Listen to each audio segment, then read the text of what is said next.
Sangat ironis, di tengah sidang Mahkamah Konstitusi atau MK yang sedang membahas nasib bangsa Indonesia ke depan, seorang tokoh politisi senior yang telah bertarung sebagai calon wakil presiden justru asik bermain handphone.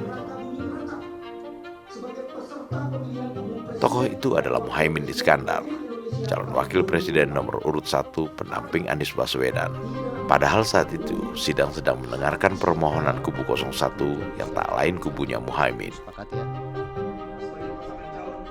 Kelakuan Muhaimin ini terpantau oleh petugas keamanan MK yang langsung menghampiri tempat duduk Muhaimin serta Kapten Timnas Anies Muhaimin, Sauki Alaidrus yang juga sedang bermain handphone.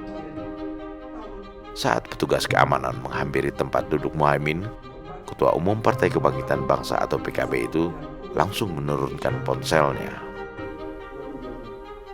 Kelakuan Muhaimin dan beberapa orang lainnya yang sama-sama memainkan ponsel di saat sidang berlangsung juga terpantau oleh pimpinan sidang, Ketua Mahkamah Konstitusi Soehartoyo. Sebelumnya, Ketua MK menyoroti peserta sidang yang terlambat memasuki ruangan, sehingga tidak diperkenankan masuk meskipun sudah meminta izin.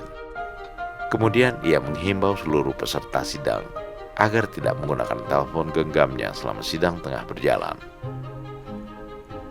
Soehartoyo tidak menegur langsung Muhaimin, melainkan menegur para kuasa hukum yang ada di ruang sidang, yang juga terpantau memainkan ponsel.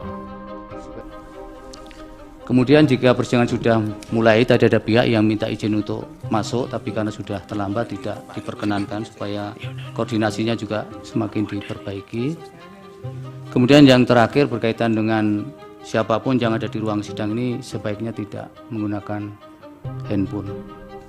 Tadi majelis melihat masih banyak kuasa hukum yang bermain handphone, tapi karena kami masih menjaga dan ini persidangan pertama, saya kira masih bisa dipahami itu.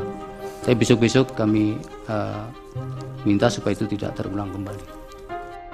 Apa yang dilakukan Muhaimin sama sekali tidak pantas dilakukan oleh seorang tokoh masyarakat dan tokoh politik, apalagi seorang calon wakil presiden.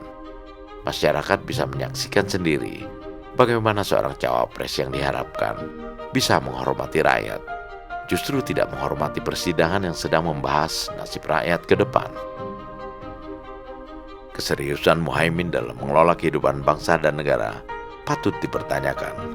Bagaimana ia bisa serius mengelola pemerintahan jika persidangan yang dilakukan untuk kepentingan pihaknya pun disikapi dengan cara yang tidak serius? Muhaimin telah memberikan contoh yang tidak baik kepada masyarakat. Atau jangan-jangan Muhaimin memang sudah merasa menang?